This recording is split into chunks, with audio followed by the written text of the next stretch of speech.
इतनी रात तक कहाँ थी बहू? देखा आपने?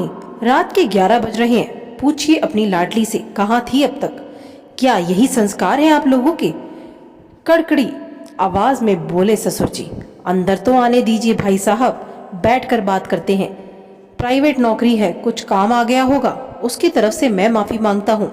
हाथ जोड़कर बोले पापा। हाथ क्यों जोड़ रहे हो पापा? क्या इतना भी विश्वास नहीं है आपको अपनी बेटी पर? ऐसा ही है तो पूछिए ना, इनका अपना बेटा कहाँ है? संस्कार की बात करते हैं, गुस्से से बोली मानवी। और एक दूसरे का मुंह ताकने लगे सास ससुर। मानवी और तुषार की शादी को अभी 6 से 7 महीने ही हुए हैं। एक रिश्तेदार ने ही मिलवाया था। पढ़ी लिखी और नौकरी पेशा मानवी का परिचय पाकर ही पसंद कर लिया था उसके सास ससुर और तुषार ने उसे। फिर तो रोज फोन करते उसके मम्मी पापा को और रिश्तेदारों से भी कहलवाते। छोटा परिवार और सेटल्ड लड़का, और क्या चाहिए आजकल। इस तरह एक दो बार मिले एवं मानवी और उसके घर वाले भी मान गए और धूमधाम से शादी हो गई दोनों की। मम्मी पापा जी और तुषार, 3 ही लोग थे घर में। यही दुनिया और यही परिवार। कुछ ही दिन में वापस ऑफिस भी ज्वाइन कर लिया मानवी ने, और बगैर रुकावट के चल रहा था सब कुछ। 2-3 महीने सब कुछ अच्छा रहा और धीरे धीरे तुषार की आदतें बदलने चली गई। बदलने क्या लगी, उसके दोस्तों के ग्रुप में वह अकेला ही विवाहित है तो अपने आप को बंधा हुआ समझने लगा और वापस आज़ादी ढूंढने लगा उनके साथ। कभी कभी से शुरू हुआ ये सिलसिला अब तो रोज की आदत बन गई थी। देर रात नशे में धुत घर लौटना, वह गुस्सा करना उसकी आदत हो गई थी। कुछ दिन तो कुछ नहीं बोली मानवी कि चलो ऑफिस की टेंशन होगी या कोई और समस्या होगी, लेकिन धीरे धीरे रात रात भर गायब रहने लगा। अक्सर पूरी रात ही बीत जाने लगी। बाद सुबह 5-6 बजे घर आता, वह भी लड़खड़ाते हुए। इस वजह से ऑफिस भी नहीं जा पाता और वहां से भी शिकायतें आने लगी थी। उसके कहने का कोई भी असर नहीं पड़ रहा था, इसलिए सास ससुर से भी शिकायत करके देख ली। बजाय मदद और बेटे को समझाने के ताना मारने लगे कि जो अपने पति को नहीं संभाल सकती वह घर क्या संभालेगी। वह उन्हें समझा चुकी थी कि उसका पति होने के साथ साथ वह उनका बेटा भी है। कोई समस्या आने पर नुकसान उनका भी उतना ही होगा, लेकिन वे तो जैसे शादी करवाकर सारी जिम्मेदारी और चिंता बहू को सौंप चुके थे, इसलिए कुछ कहते नहीं था। 4-5 महीने हो गए थे और उसे समझाते समझाते और सहते सहते, लेकिन ना माँ बाप की फिक्र है ना बेटे पर असर है। अब तो खुद से ही सवाल करने का मन करता है कि क्यों रह रही है यहाँ। 2 दिन पहले मानवी का जन्मदिन था। तुषार वादा करके गया था कि जल्दी आ जाएगा। इंतजार करते करते थक गई वह, लेकिन नहीं आया। दूसरे दिन वापस आया और नाराज होने लगी मानवी तो सासू माँ उल्टे उसे ही सुनाने लगी कि इस तरह झगड़ा करती हो और घर पर शांति से नहीं रहने देती, इसलिए बाहर घूमता है। क्या हो गया अगर अपने शौक पूरे करता है और जिंदगी अपनी मर्जी से जीता है। पढ़ा लिखा है और सेल्फ आदमी है,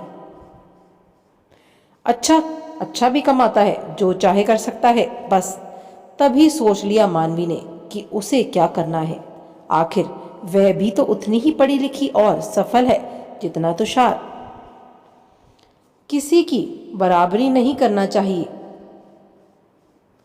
लेकिन शादी के बाद उसने भी काफी बदलाव किया है अपने जीवन शैली में। जैसे ससुर जी की आज्ञा अनुसार रात 8 बजे से पहले घर आ जाना, वेस्टर्न कपड़े नहीं पहनना, देर रात की मीटिंग पर व पार्टी में भाग नहीं लेना, शहर से बाहर भी न जाए तो रात को वापस आना, वह घर आने के बाद कोई ऑफिशियल कॉल अटेंड नहीं करना। वो तो अच्छा है, अपनी पुरानी व होनहार एम्प्लॉय का साथ दिया ऑफिस वालों ने, वरना नौकरी भी जाती और पति भी। लेकिन खुद के बेटे के लिए कोई नियम नहीं है इस घर में। मर्जी हो तब आता जाता है, किसी से बात करे तो भी ठीक, ना करे तो भी ठीक, कभी भी फ़ोन ना उठाए तो भी कोई बात नहीं है। लेकिन अगर एक भी बार मानवी ने ऑफिस के समय भी सास ससुर का फ़ोन नहीं उठाया तो शाम का खाना गले नहीं उतरने देते। अब वह भी स्वस्थ हो चुकी है, इस सब से सोच ही रही थी कि उनके मन में था ले ले, ताकि पता चल जाए यहाँ पूरी जीवन निकाल पाएगी भी कि नहीं। इसलिए दूसरे दिन जब शाम की मीटिंग थी तो मना नहीं किया और रुक गई। उधर 8 बजे के बाद फ़ोन पर फ़ोन किए जा रहे थे सास ससुर, लेकिन आज तो सोच लिया था उसने फ़ोन ही नहीं उठाएगी। मीटिंग खत्म होते होते 10:30 बज गए थे। अब तक फ़ोन की बैटरी भी चली गई थी। पता था उसे घर पर हंगामा होने वाला है, लेकिन अब डर नहीं था। उसे घर पहुंची तो चौंकने की बारी उसकी ही थी। बाहर पापा की कार खड़ी थी। समझ तो आ गया था उसे कि शिकायत करने के लिए ही बुलाया होगा, फिर भी उसने मुंह से सुनना चाहती थी। वहीं रुक जाओ बहू, तुम अंदर नहीं आ सकती। ससुर जी की रौबदार आवाज गूंजी और वहीं पैर ठिठक गए। तब तक पापा मम्मी और सासू माँ भी बाहर आ चुके थे। बताओ बहू, इतनी रात तक कहाँ थी? हमारे घर की बहू बेटियां इस तरह बिना बताए गायब नहीं रहती। ससुर जी के सवाल के बदले में पापा माफी मांग रहे थे, लेकिन मानवी के सवाल ने ससुर जी को ही निरंतर कर दिया। बताइए ना पापा जी, कहाँ है आपका सुपुत्र? मैं तो आज पहली बार लेट आई हूँ, लेकिन वह तो आता ही नहीं है। क्या उनके लिए कोई संस्कार नहीं बने हैं? मानवी ने पूछा। अच्छा, बहू घर की इज्जत और बेटी? वह पुरुष है, चाहे जो कर सकता है। तुम औरत हो, इस घर की बहू और इज्जत हो तुम। सासू माँ बोली। उससे कोई रिश्ता भी है या नहीं? कभी फोन भी करता है कि बेटा कहाँ हो या लेट क्यों आते हो? इस तरह तो मेरे मम्मी पापा भी रोज आकर शिकायत कर सकते हैं, लेकिन मैंने तो उन्हें बताया तक नहीं था। सोचा आप माँ बाप हो, खुद समझाएंगे। मानवी बोली। एक बात याद रखना बहू, तुम हमारे घर में रहती हो, हमारा बेटा तुम्हारे घर में नहीं रहता, इसलिए नियम वही होंगे जो हम बनाएंगे। समझा दीजिए अपनी बेटी को। यहाँ रहना है तो हमारे हिसाब से ही रहना होगा। पापा की तरफ देखकर बोले ससुर जी। जी ठीक है, ऐसा ही है तो हम वापस ले जाते हैं अपनी बेटी को। शादी करवाई है, उसको बेचा नहीं है जो वापस नहीं मांग सकते। हमने सोचा था पढ़े लिखे लोग हैं, हमारी बेटी को समझेंगे। यही सोचकर तो बेफिक्र हो गए थे और ज़्यादा दखल अंदाजी भी नहीं करते थे, लेकिन अब लगता है थोड़ी दखल ही होती तो हमारी बच्ची को इतना सहना ना पड़ता। अब तो पापा भी चुप नहीं रहे। ऐसा नहीं कह सकते हो समधी जी, क्या हम अपनी बहू को उसकी गलती पर डांट भी नहीं सकते? ऐसे कैसे जाएगी आपके साथ? अभी तुषार भी घर पर नहीं है। रंग बदला सासू माँ ने। अगर यह सिर्फ डांट होती तो ये आधी रात का तमाशा नहीं होता समधन जी।